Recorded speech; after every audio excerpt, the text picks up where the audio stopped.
Estamos estudiando lo que es el pecado original. Esperamos que hoy podamos concluir con este tema, que está bajo el tema de la Inmaculada Concepción de María. Nos quedamos analizando lo que es Romanos capítulo 3, a partir del versículo 9 al versículo 12.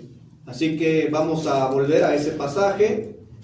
Y estuvimos estudiando que tenemos que sujetar este pasaje a su contexto, porque los opositores a la sana doctrina dicen que cuando el texto dice no hay justo ni aun uno, se refiere a todo ser humano desde que nace.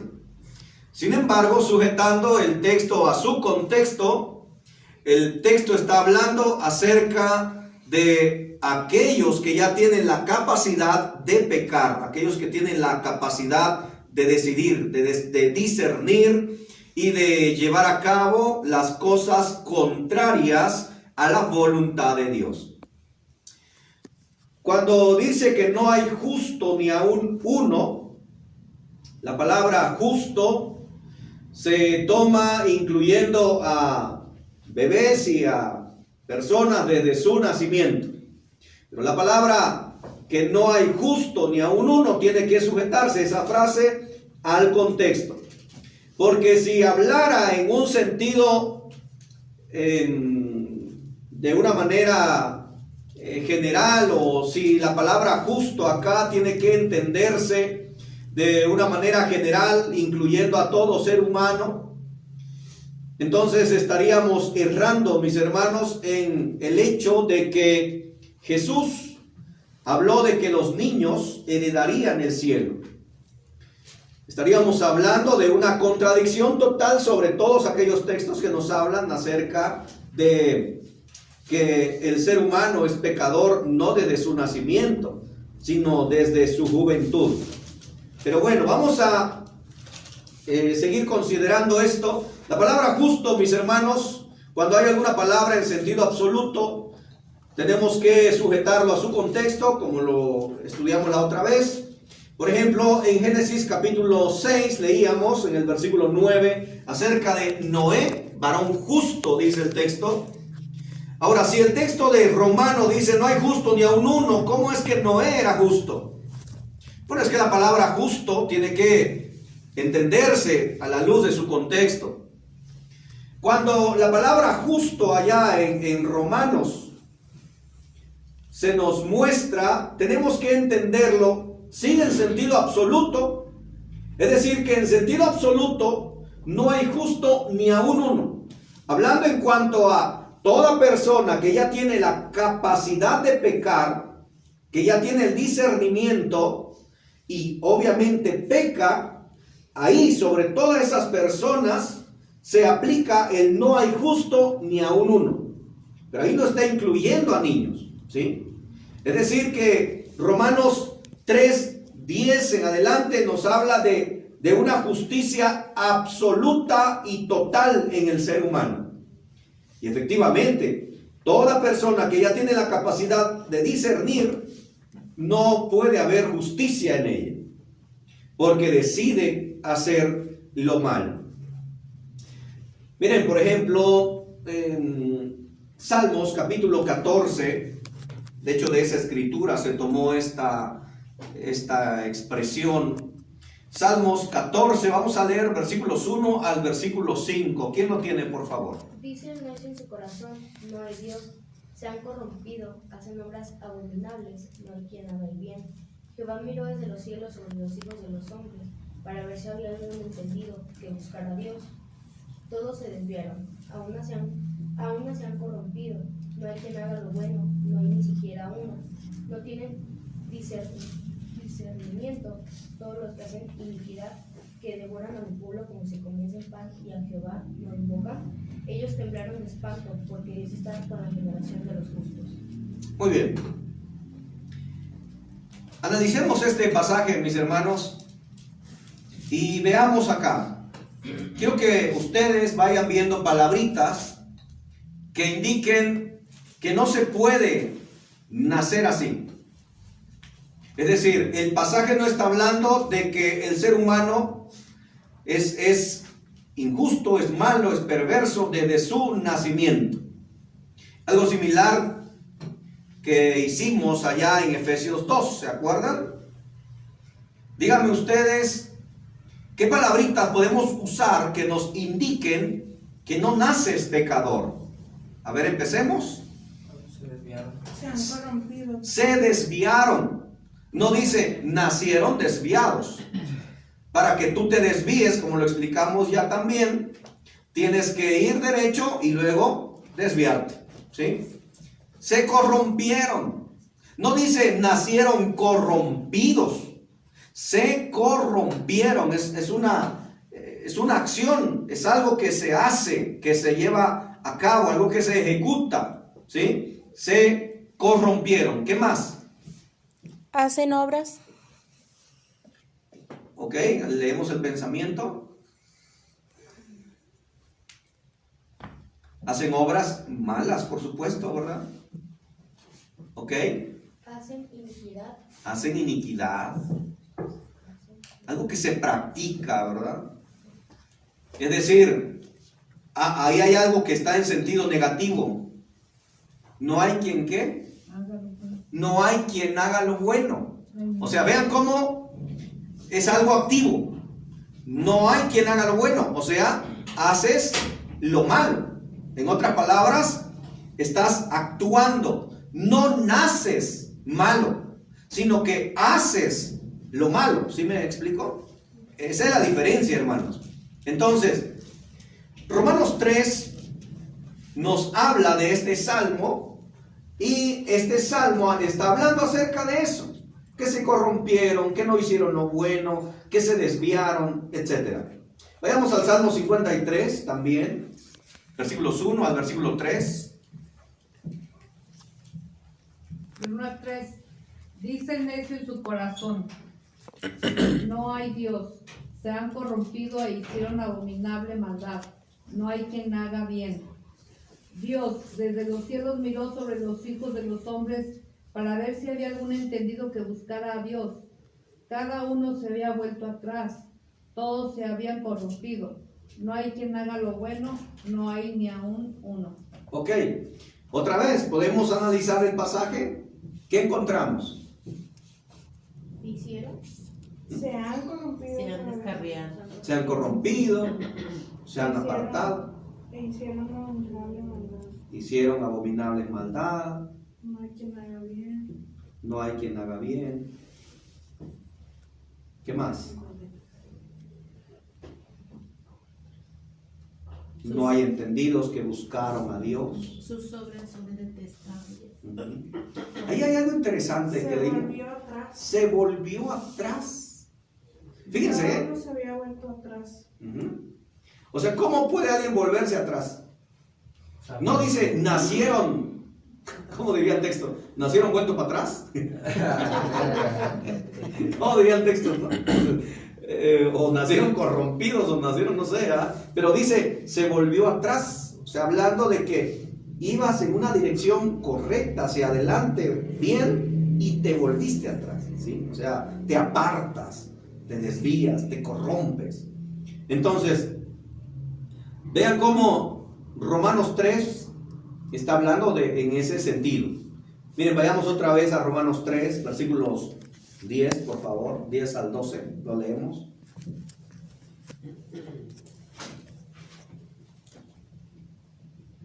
Como está escrito, no hay justo ni aun uno. No hay quien entienda. No hay quien busque a Dios. Todos se desviaron, a una se hicieron inútiles. No hay quien haga lo bueno, no hay ni siquiera uno. Vean cómo es el mismo salmo y está haciendo referencia a lo mismo. Cosas activas, cosas prácticas.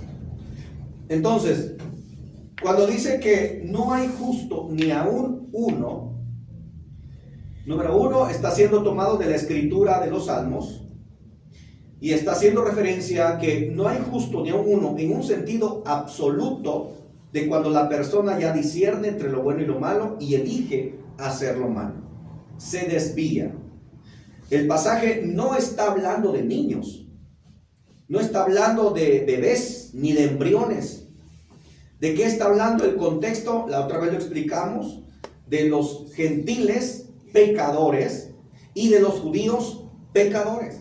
Estamos hablando de personas que ya discernían, que ya sabían elegir, personas que se corrompieron, se apartaron de manera voluntaria, decidieron hacer lo incorrecto, y es lo que encontramos en conclusión en el versículo 9. Lo leemos, por favor. ¿Qué pues? ¿Somos nosotros mejores que ellos? En ninguna manera, pues ya hemos acusado a judíos y a gentiles, que todos están bajo pecado. Muy bien. Ya hemos acusado a judíos y a gentiles, que todos están bajo pecado. Y luego ya, como está escrito, o sea, se va a los salmos, no hay justo ni aun uno. Es decir, Pablo en su mente, el Espíritu Santo plasmando en la mente de Pablo, está expresando que no hay justo ni aun uno en ese contexto, ¿sí? De que tanto judíos y gentiles que se habían apartado de la ley de Dios, que no habían tomado en cuenta los preceptos de Dios, que no se habían sujetado a la ley escrita en su conciencia, hablando de los gentiles, que no se habían sujetado a la ley que Dios había dado, que todas esas personas, tanto judíos como gentiles, estaban bajo pecado. Pero obviamente está hablando de personas conscientes, personas entendidas, personas que decidieron apartarse, desviarse, evitar hacer lo bueno, etc. ¿Se acuerdan que citamos un ejemplo de allá de Hechos 16, donde se nos dice en los versículos 32 y 33 que se nos habla de que se les habló la palabra a los que estaban en la casa, y luego que dice que el carcelero juntamente con los suyos, con los que estaban en la casa, fueron bautizados. El catolicismo, los presbiterianos, el metodismo, etcétera, dice, ahí está, en una casa siempre hay niños. Bueno, para empezar, eso es una presunción, ¿sí? Porque no necesariamente en casa siempre hay niños. Por ejemplo, en la casa de nuestra hermana Lupita no hay niños. Que se crean niños, eso. No hay niños, ¿sí? Ya son adolescentes, jóvenes, adultos. No hay niños. Hay varios hogares donde no hay niños, ¿sí? Entonces, decir, es que en una casa siempre hay niños, eso es hablar sin probar, ¿sí?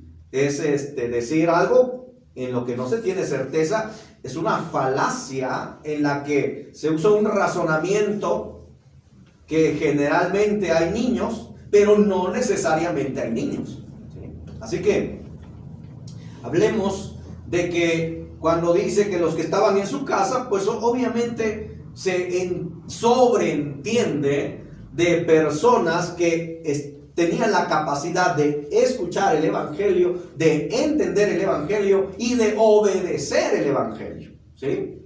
Porque obviamente se requiere esas tres cualidades para poder llegar al acto de la salvación, llevado a cabo por el bautismo.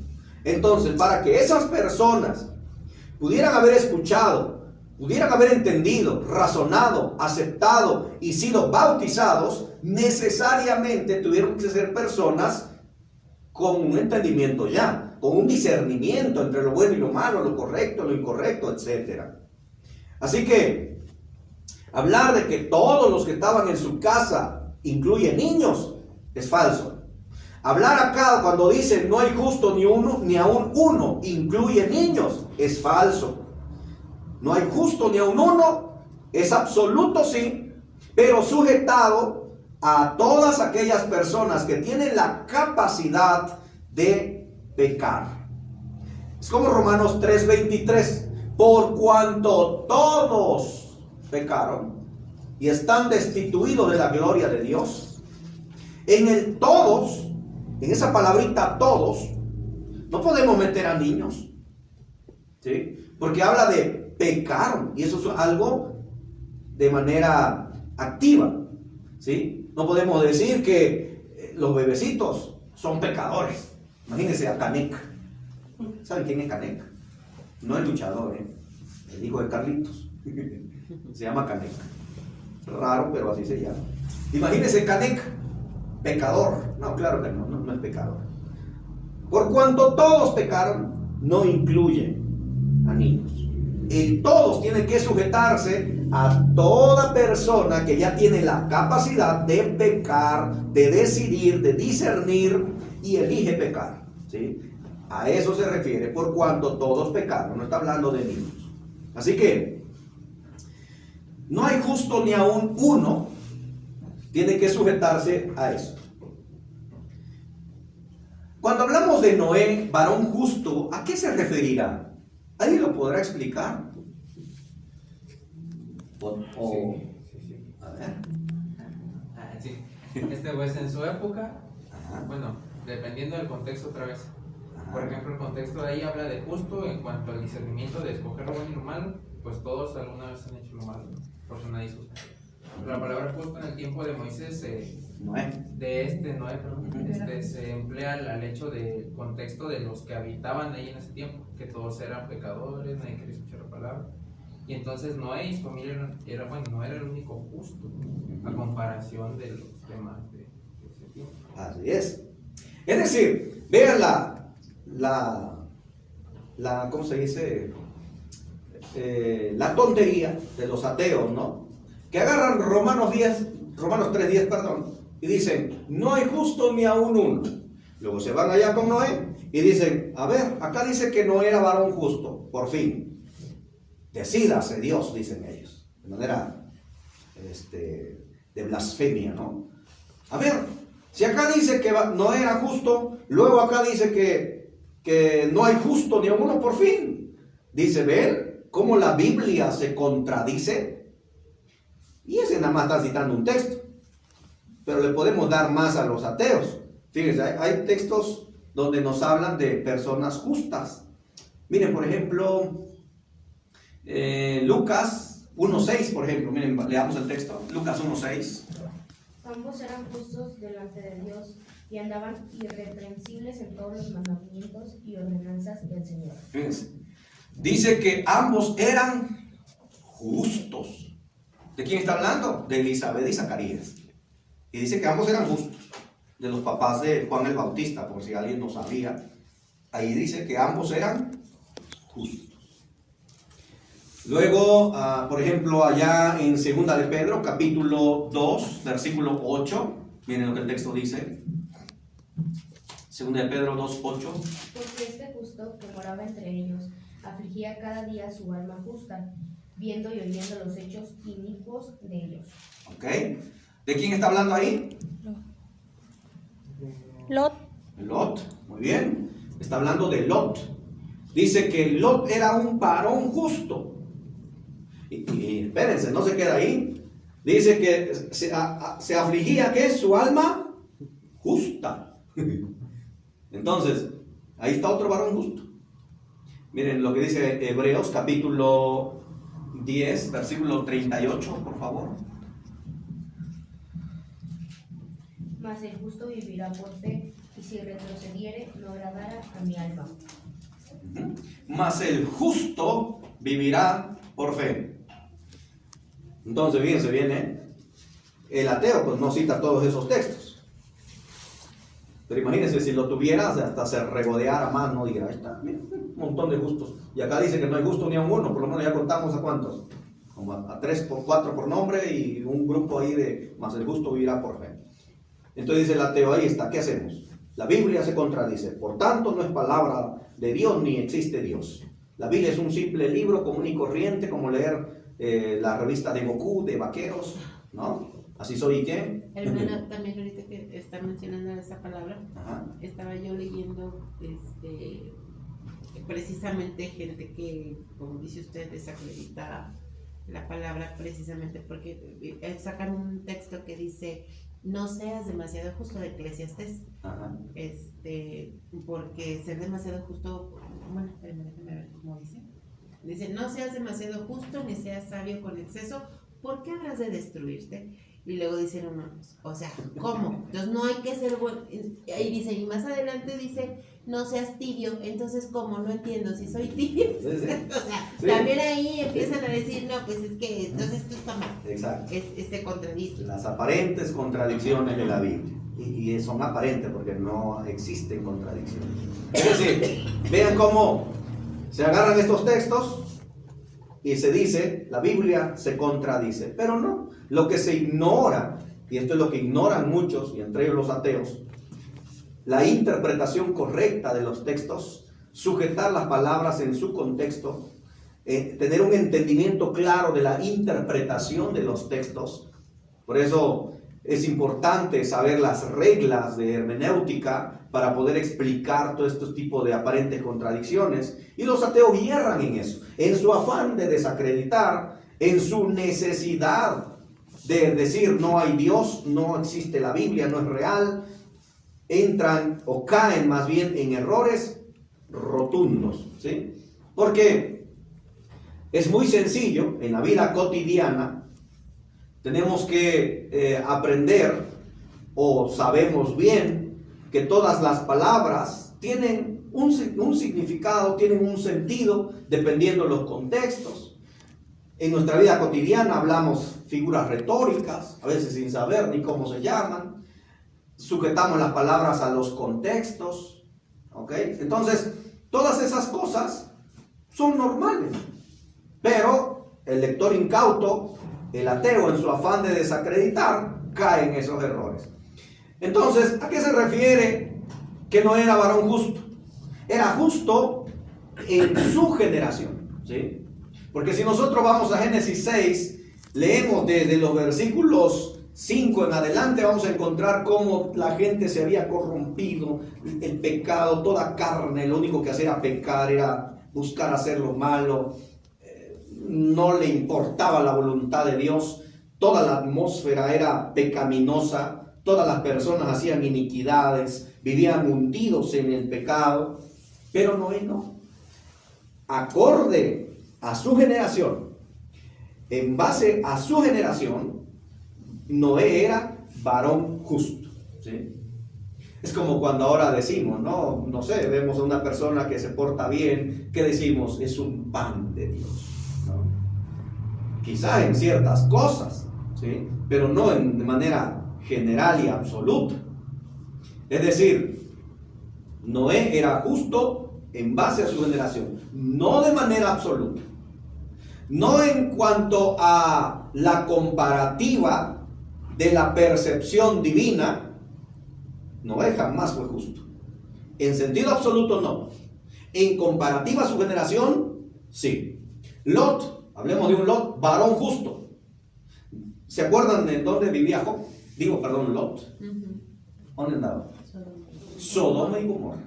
Sodoma y Gomorra ha venido a ser ciudades que ilustran una calidad moral nula, ¿sí? Es decir, Sodoma y Gomorra eran ciudades totalmente hundidas en la pecaminosidad, estaban en la decadencia espiritual y moral y todo por haber. Pero Lot era varón justo en base a su generación, ¿sí? En comparativa a su condición ante todos los demás, Lot era varón justo. Tan es así que dice que su alma justa se afligía al ver toda la pecaminosidad existente, ¿sí? Entonces, vemos cómo los términos justos tienen que sujetarse a su contexto. Por ejemplo, Lucas 1:6. A ver, ¿alguien me lo puede explicar? Lucas 1:6. Está fácil, ¿eh? Sencillo. Es más, saltemos, ¿no?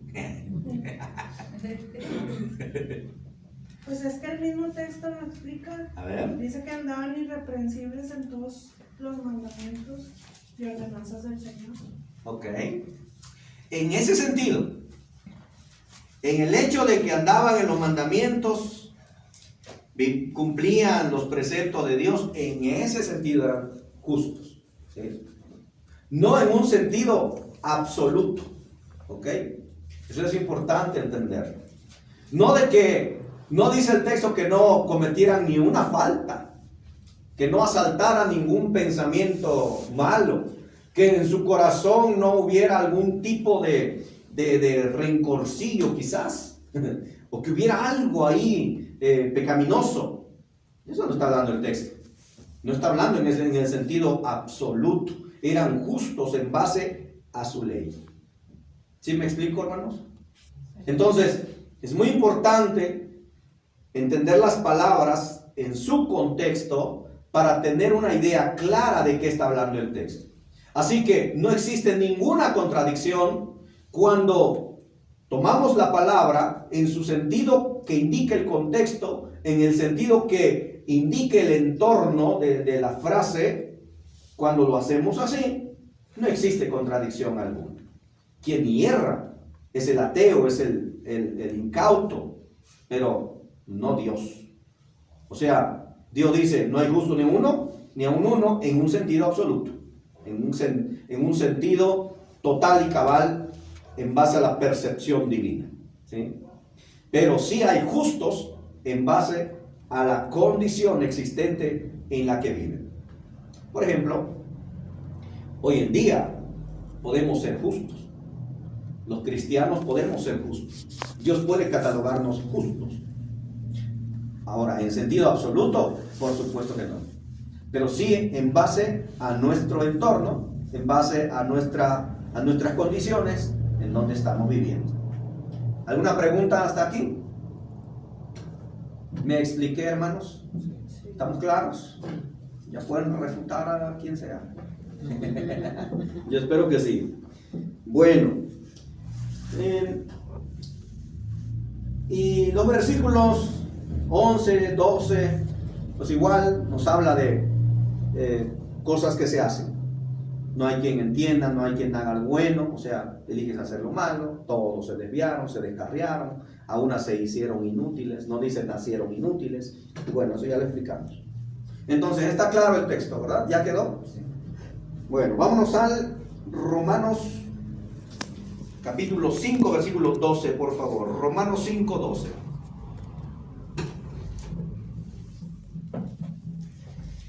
Por tanto, como el pecado entró en el mundo por un hombre, y por el pecado la muerte, así la muerte pasó a todos los hombres, por cuanto todos pecaron. Muy bien.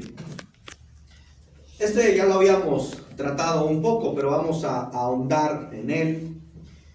Lo primero que tenemos que entender en base a este texto, y es donde muchos cierran, y especialmente los que hablan del pecado original, por ejemplo, el catolicismo, y todos aquellos como los presbiterianos, los metodistas y grupos bautistas o calvinistas, donde ellos hablan acerca del pecado original, hierran, mis hermanos, al considerar la palabra muerte en un sentido físico. Porque ellos dicen, vean, cuando tomamos la palabra muerte de una manera física, nada más. Dice que por Adán entró el pecado al mundo, ¿sí? Y por el pecado entró la muerte. Y la muerte pasó a todos, por cuanto todos pecaron. Entonces dicen ellos, ahí está. El pecado pasó a los niños, y la prueba evidente es que los niños mueren, ¿sí? Por eso dicen ellos. Dice que en Adán entró, por Adán entró la muerte, el pecado, por el pecado la muerte pasó a todos por cuando todos pecaron. Entonces dice, ahí está, los niños mueren, y si el pecado por Adán, al entrar al mundo, entró la muerte también, entonces la conclusión es que los niños son unos pecadores. Pero es una conclusión errada, mis hermanos, porque el pasaje no está hablando de una muerte física. Es cierto que la muerte física entró por Adán, pero no solamente la muerte física, sino que también la muerte espiritual. Dos tipos de muerte entraron por el pecado de Adán al mundo, hermanos: la muerte física y la muerte espiritual. Miren, 1 Corintios 15, versículo 21, por favor. 1 Corintios 15, 21 y 22. Leemos la lectura rápidamente. Porque por cuanto la muerte entró por un hombre, también por un hombre la resurrección de los muertos. Porque así como en Adán todos mueren, también en Cristo todos serán vivificados. Ok. Bueno, muchos hierran tomando estos pasajes, hablando de que en Romanos 5:12 habla de lo mismo. No es así.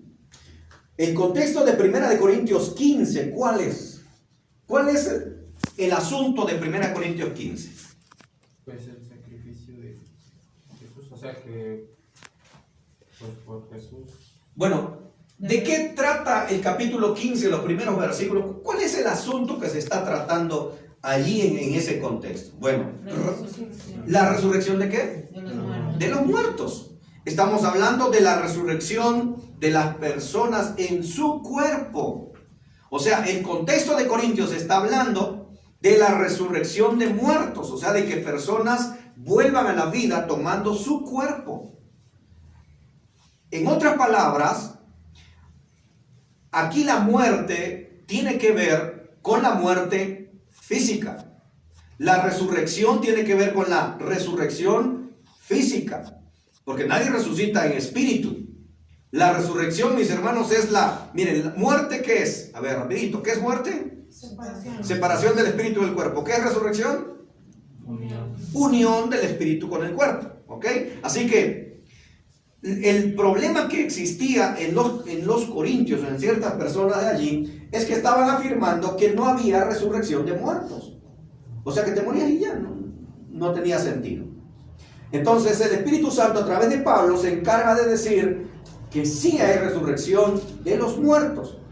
Entonces aquí está hablando del asunto físico. En Adán todos mueren, efectivamente. Por Adán entró el pecado, por el pecado entró la muerte, y la muerte pasó a todos por cuanto todos pecaron. Efectivamente, Adán, mis hermanos, introdujo la muerte física, y por eso los niños mueren. Pero eso no significa que los niños sean pecadores, ¿sí? O sea, sino que la muerte física entró por Adán, pero no solamente entró la muerte física, sino que entró también la muerte espiritual. ¿Se acuerdan cuando Dios le dijo a Adán que el día que comiera del árbol, ese día iba a morir? ¿Se acuerdan? Ahora, ¿murió Adán? No. Pero entonces, ¿cómo entendemos que el día que de él comieres ciertamente morirás? ¿Cómo se entiende eso? Bueno, espiritualmente. Murió espiritualmente. Entonces, sumando la palabra de Dios, encontramos que en Adán todos mueren, hablando físicamente, y también mueren espiritualmente. Y en ese contexto tenemos que tener la palabra muerte en Romanos 5:12.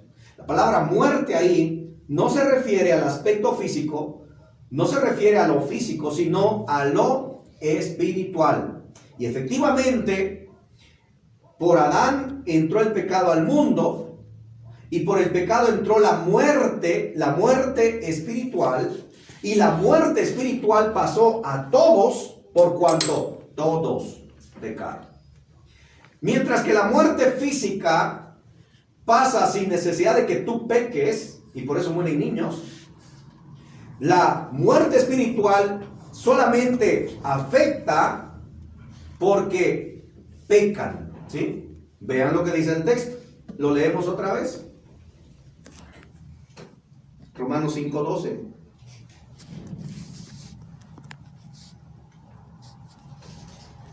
Por tanto, como el pecado entró en el mundo por un hombre, y por el pecado la muerte, así la muerte pasó a todos los hombres por cuanto todos pecaron. Muy bien. Es decir, hermanos, que mientras uno no peca, es afectado espiritualmente, es decir, mueres espiritualmente entre tanto que no pecas.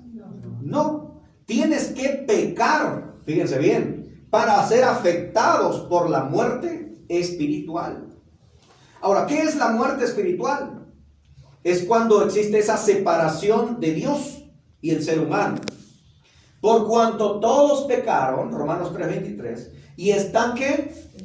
Destituidos de la gloria de Dios, separados. ¿Se acuerdan de Isaías 59:2?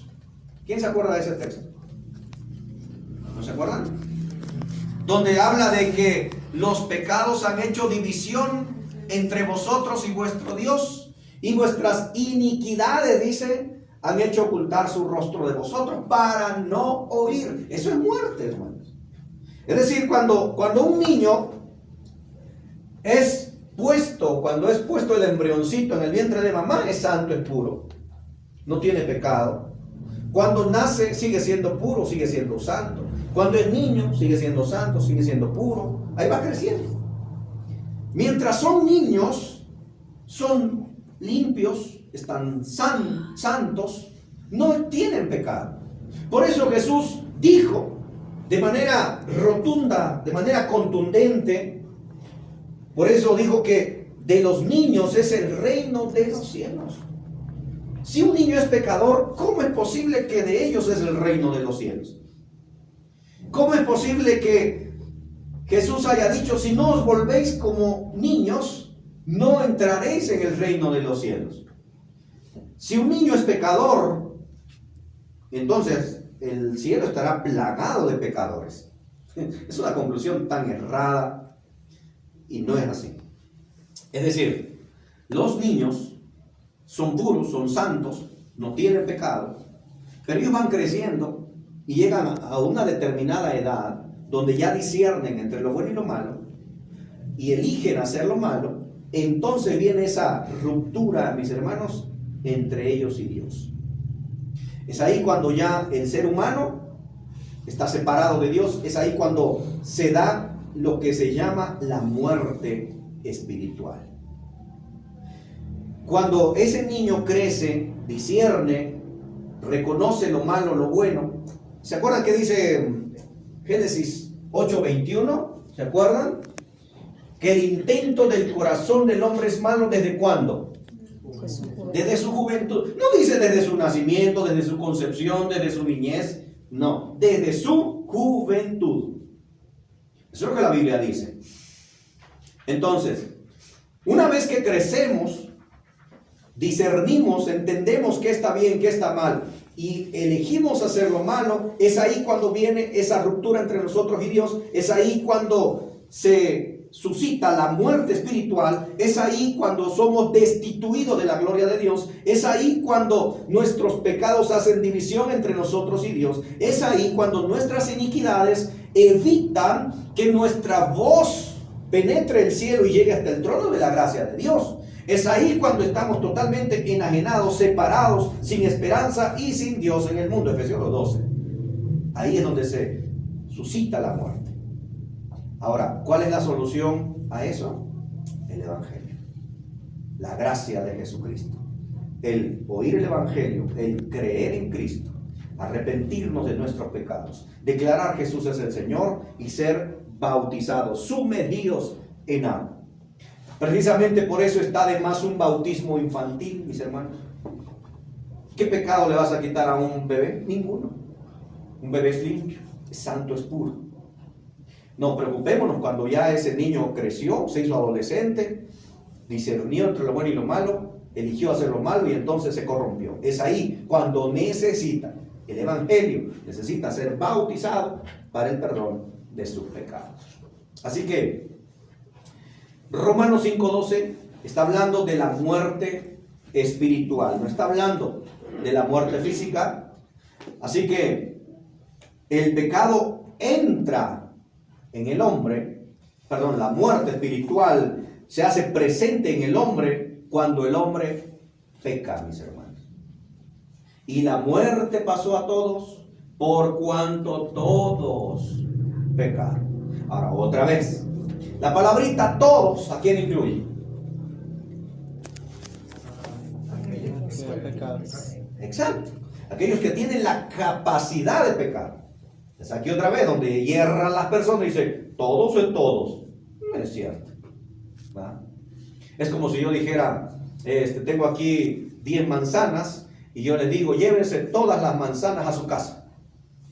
¿Significa que todas las manzanas existentes se van a llevar a la casa? No. ¿A qué me estoy refiriendo? A las 10 manzanas que tengo acá. ¿Ven la diferencia? Aunque yo digo, llévense todas las manzanas a su casa. Si lo agarran literal y sin un entendimiento claro de la palabra todas, entonces ustedes ¿qué iban a hacer? Van a tener que andar por todos lados del mundo, de la tierra, para llevarse todas las manzanas a su casa. Ni van a caber. ¿Sí me explicó? O sea, en todas las manzanas, ¿a qué me refiero? A las que tengo acá. ¿Sí? Entonces, por cuanto todos pecaron, el hecho de que diga todos no significa que todo ser humano, sino más bien todo ser humano que tiene la capacidad de pecar y lo hace. ¿Sí me explico, hermanos? Es el mismo argumento para Romanos 3:23, porque es otro argumento de ellos. Por cuanto todos pecaron, lo mismo, ¿sí? Todos se tienen que sujetar a aquellos que tienen la capacidad de hacerlo. Bien, versículo 18, por favor, lo leemos, de Romanos 5.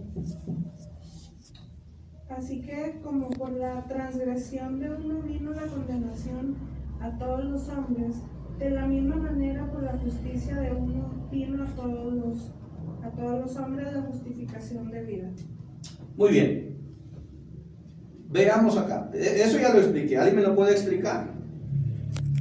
Que así por Adán vino el pecado, también por Cristo vino la justificación, perdón. Un poquito más, porque no me quedo contento como bautista, como católico. A ver, Que convénzame. así como Adán pecó, Ajá. todos estamos condenados, pero de la misma manera por la justicia de Cristo, o sea, también de la misma manera, así como todos pecamos por un solo hombre que es Jesucristo, todos nosotros somos salvos, ¿no? ¿Pero cuál es la pregunta? O sea, miren, lo que quiero es que ustedes me expliquen el texto para refutar la idea, fíjense bien, para refutar la idea de que en Adán todos somos pecadores de manera arbitraria, de manera, ¿cómo puedo decir?, inactiva.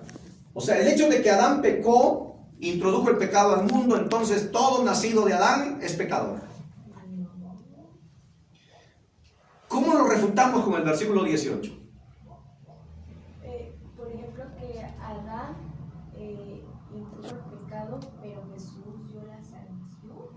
Sí, así es, y así lo dice el texto. Pero, ¿cómo podríamos nosotros usar este texto para contradecir la doctrina del pecado original? Puedes decir que así como, o sea, como ellos lo toman, dicen que por Adán el pecado es absoluto sobre todos. Entonces, desde el momento en que murió Jesús, pues la salvación es absoluta para todos. Ajá. O sea, ya no hay nadie que peque. Ok. Ni nadie, o sea, si lo Que es agarramos así. algo activo también. Exacto, es decir, no hay nada que hacer. Vamos a decir, si en Adán todos son pecadores de manera automática, por Cristo, cuando Cristo muere en la cruz, también todos seríamos justificados de manera automática. ¿Ahora es así? Claro que no. Porque la salvación es condicional. La muerte espiritual también es condicional. Es decir, tienes que pecar para morir espiritualmente. Tienes que obedecer al Evangelio. Tienes que recibir el sacrificio de Cristo. Tienes que ser sumergido en agua para morir al pecado, para ser sepultado juntamente con Cristo y resucitar a una nueva vida para poder ser salvo, para poder ser justificado. Es lo que dice Romanos 6, el versículo 4. Entonces, ese es el punto. Si por un lado somos pecadores porque Adán pecó de manera arbitraria, de manera automática, entonces también de manera automática, arbitraria, incondicional, seríamos salvos por la sangre preciosa de Cristo. Pero no es así. Ambas cosas son condicionales. Para que tú mueras espiritualmente, tienes que pecar. para que tú seas perdonado, seas sacado de esa muerte espiritual, seas vivificado por Cristo, tienes que obedecer al Evangelio. ¿Sí? ¿Me expliqué, hermanos? Conclusión, versículo 19, que dice: Porque así como por la desobediencia de un hombre los muchos fueron constituidos pecadores, así también por la obediencia de uno los muchos serán constituidos justos. Ok. Ahora notemos algo ahí. Como dice muchos, no dice todos. ¿Sí se fijaron? Sí. ¿Ah? Que por la obediencia, la desobediencia de uno, los muchos fueron constituidos pecadores. ¿A qué se refiere con los muchos? Con los que decidieron pecar, ¿sí? Eligieron pecar. Así también por la obediencia de otro, hablando de Jesús, los muchos serán constituidos justos. No dice todos, o sea, solamente aquellos que obedezcan el Evangelio, que se sujeten a los preceptos de Cristo. Bueno, vamos a pararle hasta acá.